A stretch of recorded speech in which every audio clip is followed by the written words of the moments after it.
Glowing tent, dark secrets. You ever notice how the city looks different at night?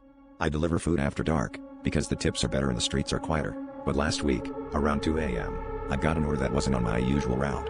The address was in a part of town I swear didn't have any buildings, just a lot behind a row of shuttered storefronts. But when I pulled up, there it was, a tiny, glowing white tent, nestled between two dumpsters like it had always belonged. The order note said just come in, and I was tired, so I unzipped the flap, expecting to hand off some dumplings and get out. Inside, the space was impossibly large. The walls stretched out, paper thin but endless, and the air buzzed with the sound of radio static. There was a table set for two, with a single candle flickering in the center. I tried calling out, but my voice sounded swallowed up, like the tent itself was listening. My phone screen glitched and flickered, the delivery app frozen on a waiting customer. Then I saw her, a little girl, maybe 8 years old, sitting cross-legged on the far side of the table. She didn't blink.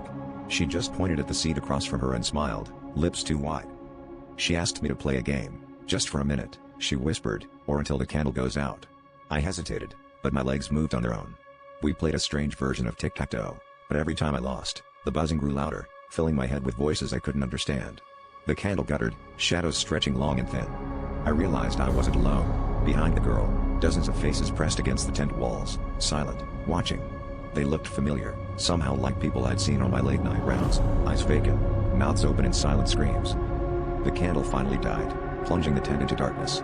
I stumbled backwards, breaking through the flap and tumbling into the empty lot. The tent was gone. The lot as deserted as ever. My phone pinged, delivery complete. I barely made it back to my car, heart pounding. The next morning, I checked the app, the address wasn't there. But sometimes, on my late-night shifts, I spot faces in the shadows, people I almost recognize, staring at me hungrily. If you ever see a glowing tent where it shouldn't be, don't go inside. Because I know who'll answer the door. And now, I think they're waiting for me to play again.